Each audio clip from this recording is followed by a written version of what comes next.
Quines són les paraules que hem dit que són... Perdó. I no és que vulgui dir no. No de no, no. A veure, borrem un moment tot això.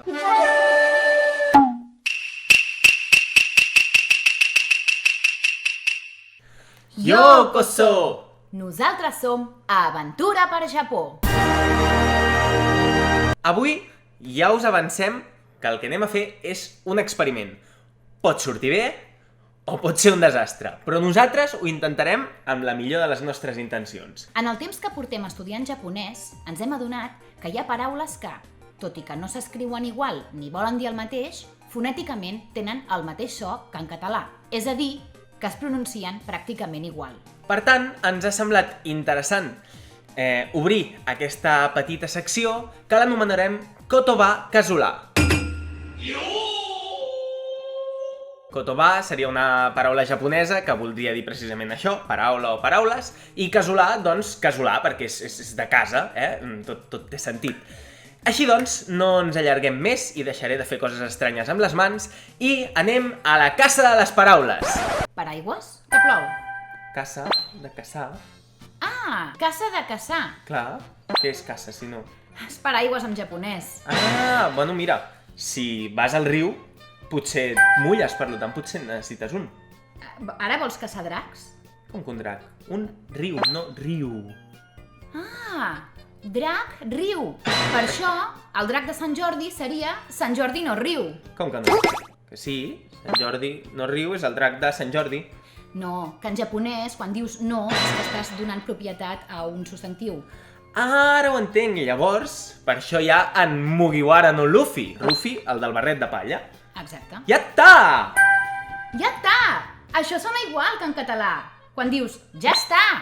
Tot i que no vol dir el mateix, també. És veritat. Ho he aconseguit. Sí. Escolta'm, un moment, fem una cosa. Millor si parem això, que sembla el joc dels dits barats, Potser i comencem des de zero. Em sembla bé, em sembla molt bé. En definitiva, recapitulem. Quines són les paraules que hem esmentat?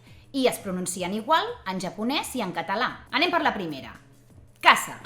Caça és paraigües. En català tenim la caça del verb caçar. I són pràcticament igual en la seva pronunciació. Tot i que aquesta següent no es pronuncia exactament igual, també ens ha agradat posar-la, i és que riu, allargant la lletra U, seria una manera de dir drac en japonès, i en català tenim la paraula riu.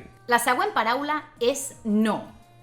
No, en japonès, no és que estiguis negant res, igual com seria en català. La paraula no, pronunciada així, és que estàs atribuint propietat a un objecte o a algú. Vindria a ser com en català quan dius de. És una paraula que no pot anar sola, sempre va acompanyada. Per tant, no és ben bé una paraula, és una partícula. Ho trobareu 1000 vegades, per exemple, llibre de japonès seria Nihongo no Hon. O sigui, sempre que sentiu un japonès que us està dient que no, segurament us estarà parlant d'una cosa que té un atribut possessiu. La última que hem dit en aquesta espècie de joc de paraules, joc dels disbarats, això que hem fet, seria yatta, com si ho fessis amb una T allargada, yatta, així l'allargues una mica més, yatta, és igual. I vindria a ser, com hem comentat, ho he aconseguit, però en català, quan aconsegueixes alguna cosa, és comú que algú digui ja està, en plan, ho he aconseguit, i ens ha semblat que, en aquest cas, tant la pronunciació com el significat podrien tenir certa relació. Es pronuncia com quan un nen petit digués ja està. Ja està! Lligat una mica amb aquesta, també trobem la paraula kawaii, que també, si la pronúncies una mica diferent de com està escrita, vindria a ser en català kawaii, no? Kawaii. En català, doncs, a vegades vulgarment, no? Dius que una cosa és kawaii, no? Per dir, està bé, mola. Doncs en japonès, kawaii vindria a ser alguna cosa que és molt bonica o molt dolça. Kawaii. Té. Em dones la mà? No, té. Té. Ah, vale, tu... Ja no sé si em parles en japonès o en català. Ja hi tornem? Tornem amb el joc dels disbarats. Bé, després d'aquesta brometa tan enginyosa, la paraula té en japonès és ma. O sigui, si tu dius té, estàs dient ma. Ja està, no té més història. Té. Ma, té. Té, ma. Kudasai. Mate kudasai. Perdoneu si en vez d'estar ensenyant-vos vocabulari el que estem fent és fer-vos al cap un embolic, però ens ha semblat una manera més divertida que simplement venir i dir Això és això, l'altre és l'altre. de totes maneres, el que farem és que a la descripció posarem la relació entre totes les paraules i el seu significat. Així, si us esteu fent un embolic, no patiu, aneu a la descripció i ho mireu amb calma. Per cert, us en direm una en acabar, no molt alt perquè és una paraula lletja. Però segur que us en recordareu. D'aquestes coses, dels insults, tothom se'n recorda al final. És veritat, no me'n recordava. En japonès hi ha la paraula vaca, que evidentment sona igual que en català que una vaca, no? La vaca que fa mu. En japonès no és una vaca. Li estàs dient a algú Ho he de dir jo?